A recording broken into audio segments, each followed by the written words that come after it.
Hi friends, welcome back to my channel. നമ്മുടെ നൂർജഹാൻ്റെ story നിങ്ങൾക്ക് എല്ലാവർക്കും ഇഷ്ടപ്പെട്ട സ്റ്റോറിയുടെ ബാക്കിയാണേ. അപ്പം ഇതിൻ്റെ പാർട്ട് 1 യൂട്യൂബിലും, പാർട്ട് 2 ടെലഗ്രാം പേജ് ചാനലിലും, പാർട്ട് 3 യൂട്യൂബിലും, പിന്നെ പാർട്ട് 4 ടെലഗ്രാം പേജ് ചാനലിലും, പാർട്ട് 5 യൂട്യൂബിലുമാണ് ഞാൻ ഇട്ടിരുന്നത്. അപ്പോൾ യൂട്യൂബിൽ എക്സ്ട്രീം റൊമാൻറ്റിക് പോർഷൻ പറയാൻ പറ്റാത്തതുകൊണ്ടാണ് ഞാൻ അങ്ങനെ ഇടുന്നത് കേട്ടോ. അപ്പോൾ അഥവാ നിങ്ങൾ ടെലഗ്രാം പോർഷൻ കേട്ടില്ലെങ്കിലും നിങ്ങൾക്ക് കണ്ടിന്യൂറ്റി ഒന്നും നഷ്ടമാവില്ല.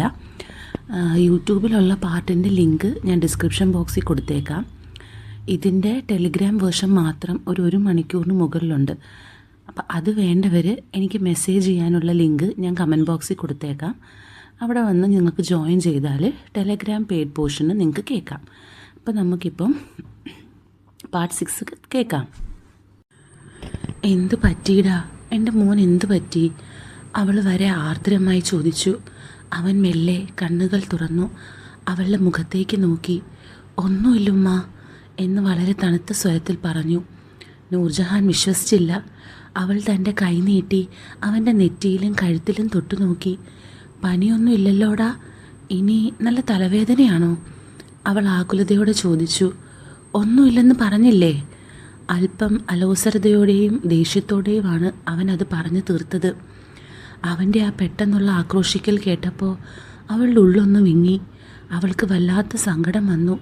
അവൾ പിന്നെ ഒന്നും മിണ്ടാതെ കട്ടിലിൻ്റെ ഒരു അരികിലേക്ക് നോക്കി മൗനമായി ഇരുന്നു. എപ്പോഴും തന്നോട് കുസൃതിയും സ്നേഹവും മാത്രം കാണിക്കാറുള്ള നബീൽ ഇത്തരത്തിൽ പെരുമാറിയത് അവളുടെ കണ്ണുകളെ ഈറനണിയിച്ചു. മുറിയിൽ കുറച്ചു നേരത്തേക്ക് കനത്ത നിശബ്ദത പടർന്നു.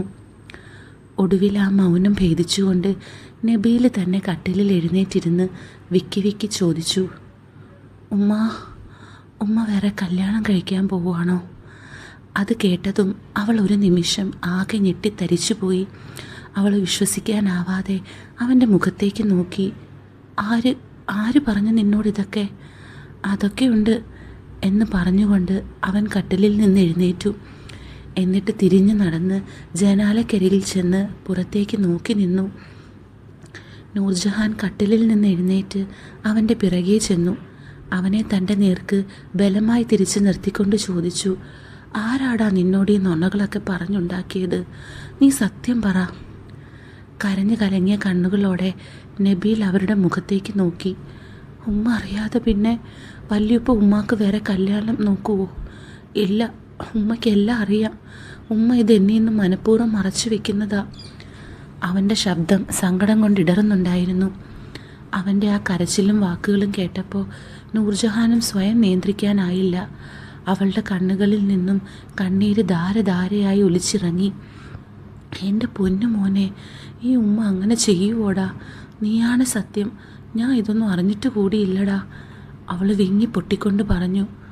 ഉമ്മ വേറൊരു കല്യാണം കഴിക്കുന്നത് എനിക്ക് ആലോചിക്കാൻ കൂടെ പറ്റില്ല. ഉമ്മ ഇല്ലാതൊരു നിമിഷം പോലും എനിക്കിവിടെ ജീവിക്കാൻ കഴിയില്ല. നബീൽ അവളെ വരിഞ്ഞു മുറുക്കി കെട്ടിപ്പിടിച്ചുകൊണ്ട് അവളുടെ മാറിലേക്ക് മുഖം പൂഴ്ത്തി കരഞ്ഞു. നൂർജഹാൻ അവൻ്റെ മുഖം തൻ്റെ കൈകളിൽ കോരിയെടുത്ത് കണ്ണീരൊഴുക്കിക്കൊണ്ട് പറഞ്ഞു. ഉമ്മ അങ്ങനെ ചെയ്യുവോടാ എൻ്റെ മോനെ? നീ മാത്രമല്ലേ എനിക്ക് ഈ ദുനിയാവിൽ ആകെയുള്ളത്. നിന്നെ വിട്ട് ഈ ഉമ്മ എങ്ങോട്ടേലും പോകുവോടാ? എൻ്റെ പൊന്നുമ്മാനെ ഞാൻ ആർക്കും വിട്ടുകൊടുക്കില്ല. അവൻ ഏങ്ങി പറഞ്ഞു. ആ വൈകാരികമായ നിമിഷത്തിൽ അവർ പരസ്പരം കെട്ടിപ്പിടിച്ച് ഒരുപാട് നേരം വിങ്ങിപ്പൊട്ടി. ആ കണ്ണീരിലൂടെ അവരുടെ ഉള്ളിലെ എല്ലാ ആവലാതികളും ഉരുങ്ങിപ്പോവുകയായിരുന്നു. നബീൽ അവളെ കൂടുതൽ ശക്തമായി തൻ്റെ കൈകളിൽ വാരി പുണർന്നു. അവളുടെ മുഖത്തും കഴുത്തിലും തുടരെ ആർത്തിയോടെ ചുംബിക്കാൻ തുടങ്ങി.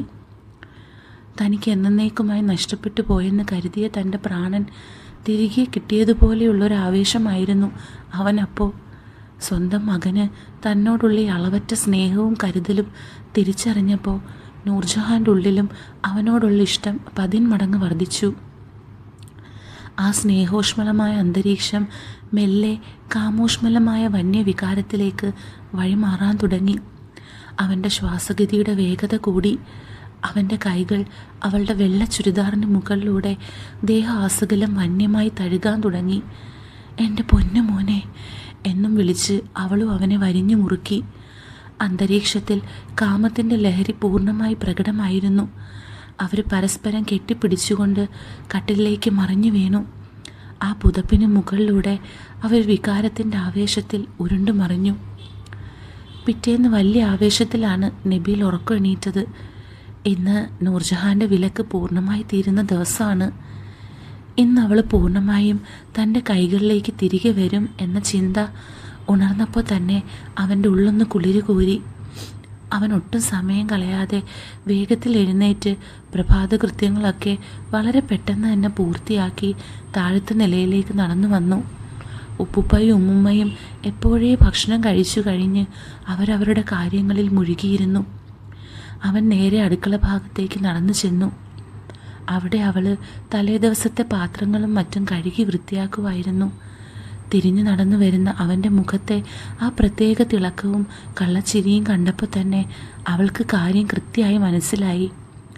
അവൻ ഒട്ടും ഒച്ചയുണ്ടാക്കാതെ അവളുടെ തൊട്ടരികിലേക്ക് നടന്നു വന്നു. ചുറ്റും ആരുമില്ലെന്നുറപ്പ് വരുത്തി അവളുടെ പിന്നിലൊരു കുസൃതി കാണിച്ചു. എന്താ നൂർജഹാൻ ഇന്ന് കഴിക്കാനുള്ളത്? തികച്ചും പ്രണയവും അധികാരവും കലർന്ന സ്വരത്തിൽ അവൻ ചോദിച്ചു.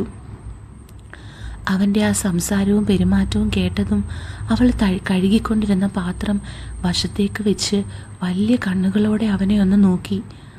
ആഹാ, ഇപ്പോൾ ഉമ്മയെ കയറി നേരിട്ട് പേര് വിളിക്കാനായോടാ ചെക്ക എന്ന് ചോദിച്ചുകൊണ്ട് അവൾ അവൻ്റെ വലത്തെ ചെവിയിൽ പിടിച്ച് മെല്ലെ ഒന്ന് തിരിച്ചു.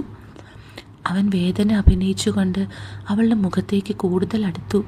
വല്യുപ്പയോ വല്യുമ്മയോ ആ ഭാഗത്തേക്ക് വരുന്നില്ലെന്ന് ഉറപ്പ് വരുത്തിയ ശേഷം അവൻ മുന്നോട്ടാഞ്ഞ് അവളുടെ ആ കനത്ത ചുണ്ടുകളിൽ ആർദ്രമായൊരു ഉമ്മ നൽകി. എൻ്റെ ഉള്ളിലെ സന്തോഷം കൊണ്ട് അറിയാതെ വിളിച്ചു പോയതല്ലേ എൻ്റെ ഉമ്മച്ചിക്കുട്ടി നൂറമോളെ, അവൻ കൊഞ്ചലോടെ പറഞ്ഞു. അവളുടെ ഉള്ളിലും ആ വാക്കുകൾ വലിയൊരു കുളിർമയാണ് നൽകിയത്. അവൾ മേശപ്പുറത്തിരുന്ന പത്രങ്ങളും പാത്രങ്ങളും ഓരോന്നായി അടുക്കി വെച്ചുകൊണ്ട് അല്പം പരുവത്തോടെ പറഞ്ഞു. എന്നാലേ എനിക്കൊന്ന് പുറത്തു പോകണം. പുതിയ കാറൊക്കെ വാങ്ങി മുറ്റത്തിട്ടിട്ട് ഇത്രയും ദിവസമായിട്ടും നീ എന്നെ ഇതുവരെ ആയിട്ടൊന്ന് പുറത്ത് കൊണ്ടുപോയില്ലല്ലോ. അതിനെന്താ, നമുക്ക് ഉച്ചയ്ക്ക് ശേഷം പോയാലോ? നബീൽ ചോദിച്ചു. സത്യം പറഞ്ഞാൽ പുറത്തു പോകുന്നതിനേക്കാൾ ഇപ്പോൾ തന്നെ അവളെ എങ്ങനെയെങ്കിലും മുകളിലെ മുറിയിൽ കൊണ്ടുപോയി തൻ്റെ ആഗ്രഹം തീർക്കാനായിരുന്നു അവൻ്റെ മനസ്സിലെ പ്ലാൻ. നൂർജഹാൻ അവൻ്റെ കള്ളച്ചിന്തകൾ കൃത്യമായി വായിച്ചെടുത്തു. വേണ്ട മോനെ, ആദ്യം നമ്മൾ പുറത്തു പോകുന്നു, വണ്ടിയൊക്കെ ഓടിച്ച് ടൗണിലൊക്കെ ഒന്ന് കറങ്ങുന്നു, അത് കഴിഞ്ഞിട്ട് മതി ബാക്കി കാര്യങ്ങളൊക്കെ. എന്തായാലും പുറത്തു പോയി കറങ്ങി തിരിച്ചു വന്നിട്ട് ഇവളെ കട്ടിലിട്ട് ആവോളം പണിയണം എന്ന ചിന്തകളോടെ അവൻ വസ്ത്രം മാറാനായി മുകളിലെ തൻ്റെ മുറിയിലേക്ക് നടന്നു. സമയം ഏകദേശം 11 മണിയോടടുത്തിട്ടുണ്ടാകും. നൂർജഹാൻ ആദ്യം തന്നെ ഒരുങ്ങി ഇറങ്ങി മുകളിലെ നബീലിൻ്റെ മുറിയിലേക്ക് നടന്നു വന്നു. അപ്പോൾ അവൻ തൻ്റെ ഷർട്ടിൻ്റെ ബട്ടണുകൾ ഇടുന്ന തിരക്കിലായിരുന്നു.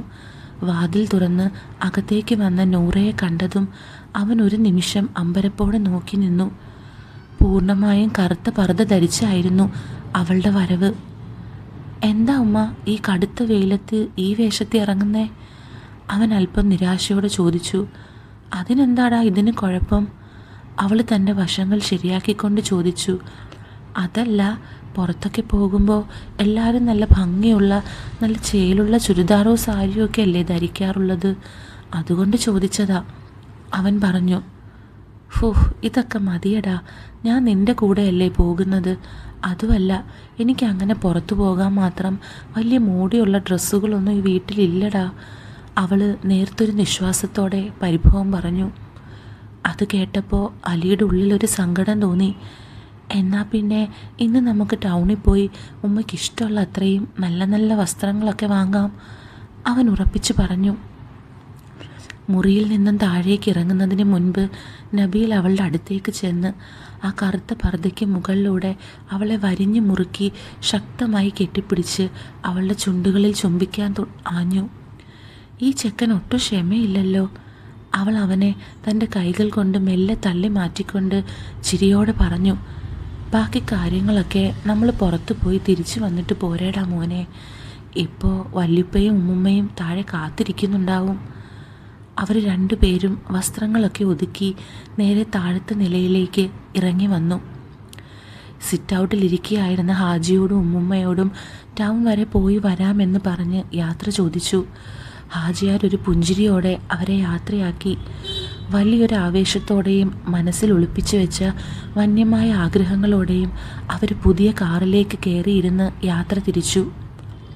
കാറ് ടൗണിലെ പ്രധാന റോഡിലൂടെ മെല്ലെ മുന്നോട്ട് നീങ്ങി. AC-യുടെ തണുപ്പിലിരുന്ന് അലി വശ്യമായൊരു പുഞ്ചിരിയോടെ നൂറയെ ഒന്ന് നോക്കി. അല്ലുമ്മ, എന്താ നമ്മുടെ ഇന്നത്തെ പ്ലാൻ? അവൻ അവളോട് ചോദിച്ചു. എന്ത് പ്ലാൻ? എനിക്ക് പ്രത്യേകിച്ച് പ്ലാനൊന്നും ഇല്ലടാ, നീ വണ്ടി അങ്ങ് വിട്. അവൾ വിൻഡോ ഗ്ലാസ്സിലൂടെ പുറത്തെ കാഴ്ചകൾ നോക്കിക്കൊണ്ട് പറഞ്ഞു. എന്നാൽ പിന്നെ നമുക്ക് ഇന്ന് നല്ലൊരു സിനിമയ്ക്ക് പോയാലോ? നബീൽ ചോദിച്ചു. അതൊക്കെ നിൻ്റെ ഇഷ്ടം മോനെ, എവിടെ വേണേലും കൊണ്ടുപോയിക്കോ. പക്ഷേ സിനിമയ്ക്ക് പോകുന്നതിന് മുമ്പ് എനിക്ക് 1-2 നല്ല ഡ്രസ്സുകൾ എടുക്കണം, പിന്നെ കുറച്ച് ഇന്നറും വാങ്ങാനുണ്ട്. വളരെ സ്വാഭാവികമായി അവളത് പറഞ്ഞപ്പോൾ നബീൽ അവളെ നോക്കി ഒന്നർത്ഥം വെച്ച് ചിരിച്ചു. ആ ചിരിയുടെ അർത്ഥം മനസ്സിലായ നൂറ അവനെ കണ്ണുരുട്ടി ഒന്ന് പേടിപ്പിച്ചു. വസ്ത്രങ്ങൾ എടുത്ത് ടൗണിൽ നിന്ന് ജ്യൂസ് കഴിച്ച് സിനിമയൊക്കെ കണ്ടിറങ്ങിയപ്പോൾ ഇരുട്ടി. തിയേറ്റർ ആരും കാണാതെ കാമുകിയോടെന്ന പോലെ നബീൽ നൂറയോട് കാണിച്ച കുറച്ച് കുസൃതികളുടെ ബാക്കി പത്രം കാറിലിരുന്ന് തീർത്തു. എന്നിട്ടും ആസക്തി അണയാതെ പാതിരാത്രി വീട്ടിലെത്തി അടുത്ത മാമാങ്കത്തിന് തയ്യാറായി നിന്നു. നൂറയ്ക്ക് പിന്നാലെ കാറിൻ്റെ താക്കോലുമായി കയറി വന്ന നബീൽ വല്ലിപ്പയോട് ടൗണിലെ വിശേഷങ്ങളും കാര്യങ്ങളും ഒക്കെ വളരെ ലളിതമായി സംസാരിച്ചു നിന്നു. എന്നാൽ നൂറയുടെ മനസ്സാകെ അപ്പോഴും കാറിനുള്ളിൽ വെച്ച് നടന്ന ആ വന്യമായ നിമിഷങ്ങളുടെ ഓർമ്മകളിൽ തന്നെയായിരുന്നു. ആ രംഗം മനസ്സിലേക്ക് വരുമ്പോൾ അവളുടെ ഉള്ളം വീണ്ടും വിറച്ചു. അവൾ ആരോടും അധികം സംസാരിക്കാൻ നിൽക്കാതെ നേരെ തൻ്റെ മുറിയിലേക്ക് പോയി. സമയം 9:30 ആയപ്പോൾ നൂറ താഴെ നിന്നും എല്ലാവരെയും ഭക്ഷണം കഴിക്കാനായി ഉറക്കെ വിളിച്ചു. നബീലും വല്യുപ്പയും വല്യുമ്മയും എല്ലാം ഊണുമേശയ്ക്ക് ചുറ്റുമിരുന്ന് ഒന്നിച്ച് രാത്രി ഭക്ഷണം കഴിക്കാൻ തുടങ്ങി. ഭക്ഷണത്തിനിടയിൽ അവൻ്റെ തീക്ഷ്ണമായ നോട്ടം മുഴുവൻ നൂറയുടെ വശ്യമായ മുഖത്തായിരുന്നു. അവൾ തൻ്റെ നൈറ്റിക്കുള്ളിൽ ഒളിപ്പിച്ചു വെച്ചിരിക്കുന്ന ആ ശരീരം രാത്രിയിൽ തൻ്റേത് മാത്രമാകാൻ പോകുന്നു എന്ന ചിന്ത അവൻ്റെ കണ്ണുകളിൽ കാമത്തിൻ്റെ തിളക്കമായി മാറി. ഭക്ഷണം കഴിച്ച് ഉപ്പുപ്പ ഉമ്മ എല്ലാം മുറിയിലേക്ക് പോകുന്നത് കണ്ട നബീൽ വേഗത്തിൽ കൈ കഴുകി അവളുടെ തൊട്ടരികിലേക്ക് വന്നു നിന്നു. അവൾ തിരിഞ്ഞു നോക്കി. എന്ന മട്ടിൽ പിരികുയർത്തി എന്താണെന്ന ഭാവത്തിൽ അവനെ ഒന്ന് നോക്കി. അവൻ മെല്ലെ അവളുടെ ശരീരത്തോട് ചേർന്ന് നിന്നു. എന്നിട്ട് വശ്യമായി പറഞ്ഞു, നൂറമോളെ, ദേ ഇവന് നല്ലപോലെ വിശക്കുന്നുണ്ട്. അവൻ്റെ പെരുമാറ്റം കണ്ടതും നൂറയുടെ ഹൃദയമിടിപ്പ് വല്ലാതെ കൂടി. അവൾ പരിഭ്രമത്തോടെ വല്യപ്പയുടെ മുറിയുടെ ഭാഗത്തേക്കൊന്ന് നോക്കി ആരുമില്ലെന്നുറപ്പ് വരുത്തി. എന്നിട്ട് മുഖത്ത് വശ്യമായൊരു പുഞ്ചിരി വരുത്തിക്കൊണ്ട് പതിഞ്ഞ ശബ്ദത്തിൽ പറഞ്ഞു, നിനക്കെപ്പോഴും ഈ ഒരു ചിന്ത മാത്രമേ ഉള്ളൂ അല്ലടാ ചെക്ക? എൻ്റെ മോൻ ഇപ്പോൾ പതുക്കെ മുകളിലെ മുറിയിലേക്ക് നടക്കാൻ നോക്ക്. എനിക്ക് താഴെ ഉപ്പുപ്പയുടെ കയ്യിലെ മുറിവിൽ മരുന്നൊക്കെ വെച്ച് കെട്ടിക്കൊടുക്കാനുണ്ട്. അതൊക്കെ കഴിഞ്ഞിട്ട് ഞാൻ അങ്ങോട്ട് വരാം. ശരി, എന്നാൽ വേഗം വരണം കേട്ടോ. ഇന്ന് രാത്രി നമുക്കിവിടെ ഒരുപാട് പണികൾ തീർക്കാനുള്ളതാ എന്ന് കള്ളച്ചിരിയോടെ മന്ത്രിച്ചുകൊണ്ട് നബീൽ അവളുടെ പിന്നിൽ മൃദുവായ ഒരടി കൊടുത്തു. എന്നിട്ട് അവൻ വേഗത്തിൽ പടവുകൾ കയറി മുകളിലേക്ക് നടന്നു. തൻ്റെ മകൻ്റെ ആ വന്യമായ അടിയുടെ ചൂടിൽ നൂറയുടെ ഉള്ളിൽ വലിയൊരു തീജ്വാലയാണ് പടർന്നത്. കുറച്ചു നേരം അവൾ അങ്ങനെ തന്നെ നിന്നു. തുടർന്ന് അവൾ മരുന്നും കോട്ടൺ തുണിയുമായി ഉപ്പയുടെ മുറിയിലേക്ക് ചെന്നു. അദ്ദേഹത്തിൻ്റെ കയ്യിലെ പഴയ ബാൻഡേജ് പതുക്കെ അഴിച്ച് മുറിവ് വൃത്തിയാക്കി പുതിയ മരുന്ന് വെച്ച് കെട്ടാൻ തുടങ്ങി. സമയം രാത്രി 10 മണി കഴിഞ്ഞിരുന്നു. മുകളിലെ മുറിയിൽ കട്ടിലിൽ മലർന്നു കിടക്കുകയായിരുന്ന നബീലിൻ്റെ ക്ഷമ പൂർണ്ണമായും കൈവിട്ടു തുടങ്ങിയിരുന്നു. വരാനിരിക്കുന്ന രാത്രിയുടെ വന്യമായ സുഖങ്ങളെക്കുറിച്ചും നൂറയുമായി നടക്കാൻ പോകുന്നതിനെക്കുറിച്ചുമുള്ള സ്വപ്നങ്ങളിൽ മുഴുകി അവൻ കിടക്കുകയായിരുന്നു. ഈ ഉമ്മ ഇതെവിടെ പോയി കിടക്കുക? സമയം എത്രയായിട്ടും കാണാനില്ലല്ലോ. അവൻ വല്ലാത്തൊരു മാനസിക സംഘർഷത്തോടെ ഘടികാരത്തിലേക്ക് മാറി മാറി നോക്കി. അങ്ങനെ സമയം 11:30 മണിയോടടുത്തിട്ടുണ്ടാകും. വീടിൻ്റെ നിശബ്ദതയെ ഭേദിക്കത്തക്ക രീതിയിൽ ഗോവണിപ്പടികൾ കയറി നൂറ മുകളിലേക്ക് വരുന്ന ആ നേർത്ത ശബ്ദം അവൻ്റെ കാതുകളിൽ പതിച്ചു. അവനൊരൊറ്റ ചാട്ടത്തിന് കട്ടിലിൽ നിന്ന് എഴുന്നേറ്റ് വാതിലിനരികിലേക്ക് ചെന്നു നിന്നു. വാതിൽ തുറന്ന് അകത്തേക്ക് കയറി വന്ന നൂറയെ അവൻ ഇരു കൈകൾ കൊണ്ടും വരിഞ്ഞു മുറുക്കി തന്നിലേക്ക് അടുപ്പിച്ച് നിർത്തി. എന്താ എൻ്റെ മോള് വരാൻ ഇത്രയും താമസിച്ചത്? ഞാനിവിടെ കാത്തു മടുത്തു, അവൻ പരിഭവത്തോടെ ചോദിച്ചു. ഹോ, ഉപ്പയുടെ കയ്യിലെ മുറിവ് പഴയത് മാറ്റി പുതിയ മരുന്ന് വെച്ച് കെട്ടാൻ വല്ലാതെ സമയമെടുത്തു മോനെ, അതുകൊണ്ടാണ് നേരെ ഇത്രയും വൈകിയത്. അവൾ അവൻ്റെ നെഞ്ചിലേക്ക് ചാരി നിന്ന് ശ്വാസം വിട്ടുകൊണ്ട് പറഞ്ഞു. അപ്പോൾ എങ്ങനെയാ കാര്യങ്ങൾ? ഇവിടെ വെച്ച് വേണോ അതോ നൂറമോളുടെ റൂമിലേക്ക് പോകണോ? അവൻ അവളുടെ കഴുത്തിൽ ചുംബിച്ചുകൊണ്ട് ചോദിച്ചു. ഒന്ന് നിൽക്കടാ നബീലെ, എനിക്ക് വല്ലാതെ ചൂടെടുക്കുന്നു. ഞാൻ പോയി ആദ്യം ഒന്ന് കുളിച്ചിട്ട് വരാം, ദേഹം ആകെ വിയർത്ത് മുഷിഞ്ഞിരിക്കുക. അവൾ അവനിൽ നിന്നും മെല്ലെ മാറാൻ ശ്രമിച്ചു. അതിനൊക്കെ ഇപ്പം എന്താ ഉമ്മ? ഇനിയിപ്പോൾ നമ്മൾ വീണ്ടും വിയർക്കാനും മുഷിയാനും ഉള്ളതല്ലേ, വെറുതെ എന്തിനാ ഇപ്പോൾ കുളിക്കുന്നത്? അവൻ അവളെ വിടാതെ ചോദിച്ചു. അതൊക്കെ വേണം, നേരം വെളുക്കോളം ഉണ്ടല്ലോ, ഞാൻ ഇപ്പോൾ തന്നെ വേഗം കുളിച്ചു വരാം. അതുവരെ എൻ്റെ മോനി ബെഡിൽ തന്നെ അടങ്ങിയിരുന്നു എന്ന് വശ്യമായി ചിരിച്ചുകൊണ്ട് അവൾ അവനെ കട്ടിലേക്ക് തള്ളി മാറ്റി. നൂറ നേരെ തൻ്റെ മുറിയിലേക്ക് ചെന്ന് അലമാരയിൽ നിന്നും ഒരു തോർത്തുമുണ്ടെടുത്ത് ബാത്റൂമിലേക്ക് കയറി വാതിലടച്ചു. അവൻ വീണ്ടും തൻ്റെ ബെഡിലേക്ക് മലർന്നു കിടന്നു. പുറത്ത് പെയ്യുന്ന മഴയുടെ താളത്തിനൊപ്പം കുളി കഴിഞ്ഞ് തൻ്റെ മുന്നിലേക്ക് വരാൻ പോകുന്ന നൂറയുടെ ആ വടിവത്ത ശരീരത്തെ ഓർക്കാൻ തുടങ്ങി. കുളി കഴിഞ്ഞ് ശരീരം പൂർണ്ണമായി തുടയ്ക്കാതെ ആ ഈറൻ നനവോടെയാണ് നൂറ നബീലിൻ്റെ മുറിയിലേക്ക് കടന്നു വന്നത്. അവളുടെ വണ്ണമുള്ള ആ തടിച്ച ശരീരത്തിൽ നെഞ്ചു മുതൽ കാൽമുട്ട് വരെ മാത്രം മറയുന്ന രീതിയിൽ ഒരു വെള്ള ടവൽ മാത്രമാണ് ചുറ്റിയിരുന്നത്. നനഞ്ഞ മുടിയിഴകളിൽ നിന്നും വീഴുന്ന വെള്ളത്തുള്ളികൾ അവളുടെ വെളുത്ത തോളുകളിലൂടെയും നെഞ്ചിലൂടെയും മെല്ലെ ഒലിച്ചിറങ്ങുന്നുണ്ടായിരുന്നു. അവളെ അങ്ങനെ ആ വേഷത്തിൽ കണ്ടതും കട്ടിലിൽ കിടക്കുകയായിരുന്ന നബീൽ വല്ലാത്തൊരു ആവേശത്തോടെ ഒറ്റച്ചാട്ടത്തിന് എഴുന്നേറ്റു.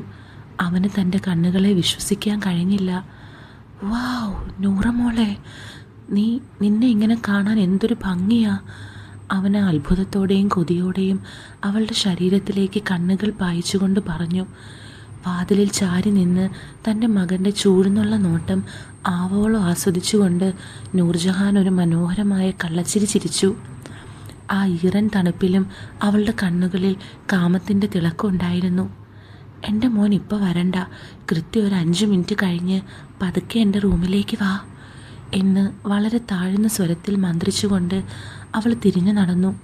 അതെന്തിനാ എന്ന് ചോദിക്കും മുമ്പേ അവൾ നടന്നുപോയി. അവൾ നടന്നു നീങ്ങുമ്പോൾ ആ ടവലിനുള്ളിൽ തെന്നിക്കളിക്കുന്ന പിന്നഴക് അവൻ കണ്ണ് ചിമ്മാതെ നോക്കി നിന്നു. അവൾ തൻ്റെ മുറിയിലേക്ക് പോയ ഉടൻ തന്നെ നബീൽ ഒട്ടും സമയം കളയാതെ നേരെ തൻ്റെ അലമാരയ്ക്കരികിലേക്ക് നടന്നു ചെന്നു. നേരത്തെ പുറത്തു പോയപ്പോൾ ജ്വല്ലറി കൂടെ കയറിയിട്ടുണ്ടായിരുന്നു. ഒരു സാധനം രഹസ്യമായി അവൻ വാങ്ങിയിരുന്നു. അവൻ അതിൻ്റെ വലിയ വലിപ്പ് പതുക്കെ തുറന്നു. ജ്വല്ലറിയിൽ വെച്ച് നൂറ കാണാതെ അവൻ ഒളിപ്പിച്ചു വെച്ചിരുന്ന ആ ചെറിയ പെട്ടി അവൻ പുറത്തെടുത്തു. ഒരു പെട്ടിയിൽ അവൾക്കായി അവൻ തിരഞ്ഞെടുത്ത ആ സ്വർണ്ണ മുത്തുകൾ പതിപ്പിച്ച മനോഹരമായ പാദസരമായിരുന്നു. എന്നാൽ അതിന് തൊട്ടരികിലായി മറ്റൊരു ചെറിയ പെട്ടി കൂടി ഉണ്ടായിരുന്നു. അത് ജ്വല്ലറിയിൽ വെച്ച് നൂറ പുറത്തിറങ്ങി നിന്ന സമയത്ത് നബീൽ സ്റ്റാഫിനോട് പ്രത്യേകം ചോദിച്ച് അവൾ അറിയാതെ വാങ്ങിയ ഒന്നാന്തരം സ്വർണത്തിൽ തീർത്ത ഒരു നേർത്ത അരഞ്ഞാണമായിരുന്നു. അത് നൂറയുടെ ആലിലെ വയറിൽ അണിയിക്കുന്നതോർത്ത് അവന് കുളിര് കയറി. അവൻ അത് രണ്ടും കൂടി ഒരു പെട്ടിയിലാക്കി കാത്തു നിന്നു. കുറച്ച് സമയം കാത്ത് നബീൽ തൻ്റെ മുറിയിൽ നിന്നും നേരത്തെ എടുത്തു വെച്ച ആ ചെറിയ ആഭരണ പെട്ടിയുമായി നൂർജഹാൻ്റെ മുറി ലക്ഷ്യമാക്കി നടന്നു. കയ്യിൽ അവൾക്കായി സർപ്രൈസായി വാങ്ങിയ സ്വർണ്ണ കൊലുസും അരഞ്ഞാണവും അടങ്ങിയ പെട്ടിയുമുണ്ട്. അവൻ പതുക്കെ വാതിൽ തുറന്ന് അകത്തേക്ക് വരുമ്പോൾ കണ്ട കാഴ്ച അവൻ്റെ ശ്വാസം അപ്പാടെ നിലപ്പിച്ച് കളയുന്നതായിരുന്നു. ഒരു മോഡേൺ സ്ലീവ്ലെസ് ഇട്ട് നൂറ ആ കട്ടിലിൽ അവനെയും കാത്തു കിടക്കുകയായിരുന്നു. അവളുടെ മുഖത്തൊരു വശ്യമായ പുഞ്ചിരി ഉണ്ടായിരുന്നു. ആ മങ്ങിയ വെളിച്ചത്തിൽ ആ വസ്ത്രത്തിനുള്ളിലുള്ള അവളുടെ വെളുത്തു തുടുത്ത ശരീരം കണ്ടപ്പോൾ ബെഡിൽ ഒരു മത്സ്യകന്യക കിടക്കുന്ന പോലെയാണ് അലിക്ക് തോന്നിയത്. അവൾ ഇത്രയും അന്യമായൊരു രൂപത്തിൽ തന്നെ കാത്തിരിക്കുമെന്ന് അവൻ ഒട്ടും പ്രതീക്ഷിച്ചിരുന്നില്ല. ഉമ്മ എന്ന് രണ്ടും കൽപ്പിച്ച് തന്നെയാണ് ഇരിക്കുന്നതെന്ന് അവളുടെ ആ കിടപ്പിൽ നിന്നും നോട്ടത്തിൽ നിന്നും തന്നെ അവന് വ്യക്തമായി മനസ്സിലായി. അവൻ ശ്വാസം അടക്കി പിടിച്ച് അവളുടെ അരികിലേക്ക് ചെന്ന് കട്ടിലിൻ്റെ വശത്തിരുന്നു. നബീല വന്നതോടെ നൂറ മെല്ലെ എഴുന്നേറ്റിരുന്നു. അവൾ ഒട്ടും സമയം കളയാതെ അവനെ തൻ്റെ കൈകളിൽ വരിഞ്ഞു മുറുക്കി ചുണ്ടുകളിൽ ആഴത്തിലൊന്ന് ചുംബിച്ചു. കുളി കഴിഞ്ഞതുകൊണ്ട് പിയേർ സോപ്പിൻ്റെ വശ്യമായ ആ സുഗന്ധം അവളുടെ ശരീരത്തിൽ ഒന്നാകെ പടർന്നു നിൽക്കുന്നുണ്ടായിരുന്നു. ചുംബനത്തിന് ശേഷം അവൾ അവൻ്റെ കയ്യിലിരുന്ന ആ പെട്ടിയിലേക്ക് ശ്രദ്ധിച്ചത്, ഇത് നീ നേരത്തെ ഷോപ്പിൽ വെച്ച് വാങ്ങിയ ആ പാസരല്ലേടാ? അവൾ പുഞ്ചിരിയോടെ ചോദിച്ചു. ഉമ്മ ഇതൊന്ന് തുറന്നു നോക്ക്. ഉള്ളിലെ വലിയൊരു രഹസ്യം ഒളിച്ചു വെക്കുന്ന കള്ളച്ചിരിയോടെ അവൻ പറഞ്ഞു. നൂറ വലിയ ജിജ്ഞാസയോടെ അവൻ്റെ കയ്യിൽ നിന്നും ആ പെട്ടി വാങ്ങി മെല്ലെ തുറന്നു. അതിനുള്ളിൽ തിളങ്ങി നിന്ന ആ സ്വർണ്ണ പാദസരം കണ്ടതും അവളുടെ മുഖം സ്വർണം പോലെ തന്നെ തിളങ്ങി മറിഞ്ഞു. അപ്പോഴാണ് ആ പാദസരത്തിൻ്റെ അടിയിലായി മറ്റൊരു നേർത്ത ചെയിൻ അവൻ കണ്ടത്. അവൾ അത് വിരലുകൾക്കിടയിൽ എടുത്തുയർത്തി നോക്കി. അത് സാധാരണ ചെയിനല്ലെന്ന് അവൾക്ക് പെട്ടെന്ന് മനസ്സിലായി. സ്ത്രീകളുടെ അരയിൽ അണിയുന്ന ഒന്നാന്തരം അരഞ്ഞാണമായിരുന്നു അത്. എടാ കള്ളച്ചക്ക, അപ്പോൾ ഇതിനായിരുന്നല്ലേ നീ ഞാൻ പുറത്ത് നിന്നപ്പോൾ ജ്വല്ലറിക്കുള്ളിൽ ആരും കാണാതെ ചുറ്റിത്തിരിഞ്ഞത്? അവൾ ഉള്ളിലെ സന്തോഷം അടക്കാനാവാതെ പുഞ്ചിരിച്ചുകൊണ്ട് ചോദിച്ചു. എൻ്റെ നൂറമ്മോക്ക് ഇതിഷ്ടമായോ?